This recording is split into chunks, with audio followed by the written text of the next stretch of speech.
Mayong hapon, meron naman kita kanon daily nga carbon, di guys. So, iyas ang grupo. Manjapon kay Boss Romel Gumban. Araw nan, baka namin na may hindi po tayo. On, road bike kanon daily nga carbon. Oh my God! So, ang balisa ka pa servisan niya. Ano, ginukas ko yun nga rin na. Tok-tokon di po tayo. Pero, nakalimbiwan ta na. Drive train nimbiwan taman. Crankset.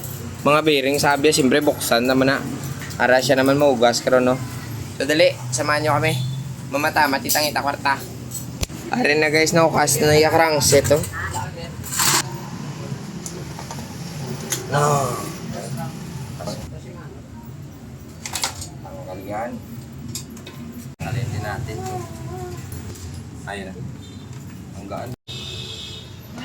Kabila. Kahit ganito, pwede rin.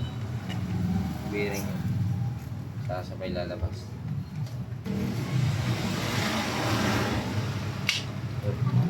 Bearing mo.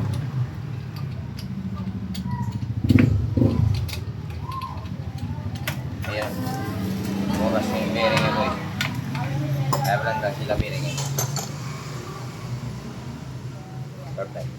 Ano na guys, mapiswet na tayo tubig. Ararang no. Sunod na ito na yung auction na yung mga karigkid ya. Para at least magsabon karon wala balas nga magsangit-sangit la. Naribla ta? Oo, okay. Okay no guys. So tara kita ya dito mamungkag dito sa gwa. Ay para maugasan tatanan yung mga bearing nga nakaangot to sa iya nga mga wheel set kagkagina sa iya mga bibi. So tara. Ayan. So ang iya nga kag sa ni nga brand man? Shimano, Tigra guro niya eh. Oh. Ari ko magamit kita sang torch nga number 13. Then number 17. Ayan, ganyan tayo magbaklas ng ano ba tawag natin dito? Axle ng Mavic.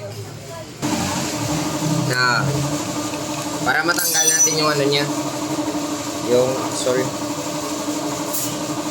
Kala nyo madali ah. Ganyan pag Mavic. Mahirap to. Tapos dito ano din tawag natin socket wrench din na 17. Kailangan natin gamitan ng impact drill din. Ayan, pugngan ko muna. Tapos ito. Ayan. Ito na, natanggal na natin.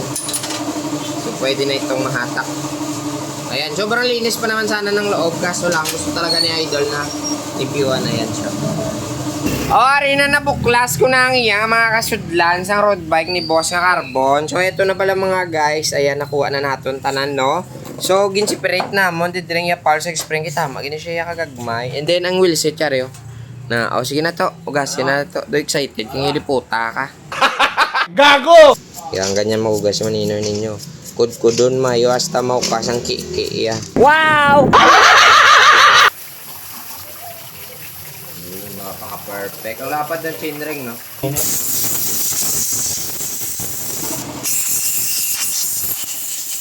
So, ito na. Pakita ko muna sa inyo mga guys bago natin ikabit. Ayan. Ito yung crankset natin. Kags, nakita nyo naman siguro. Yung kadena, dito na. Ayan yung mga bearing natin. Basta Mavic yan eh guys. Sa likod, 3. Sa tubang, 2. Ito yung button bracket niya. And then, yung preamp niyan dyan. Ito na pala yung wheel set niya. Ayan, sobrang linis na ng ating ginawa. So, ayan mga guys, kaya na kailangan na nato na ibalik kasi para at least makapuli. Mantatimpran, no? So, tara, panakod na na para malipay. Man ka mo si Idol eh. Go! Tara, lagyan muna nato na pampadanlog. Yun. Upang ang ganda ng bike namin. Sobrang linis, gan. Uy, sana all!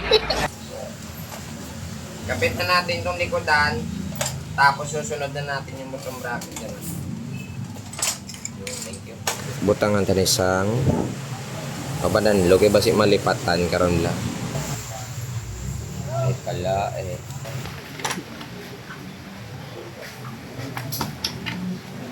A few moments later. So ayan na nga ni mga guys. Tapos na natin yung carbon na kanon deal sa paglinis, tanan-tanan na kondisyon na. Harap pakita tapos nyo yung mukha niya. Ayan. Ayan na. Yari po, tanga porma, no? Shish, carbon, ay kalaan.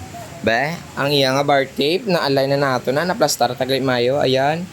Sa kabila. Sus Mariusip namin namin ko gwapo. Bla no? Ay nako, maray ta boss. Oo.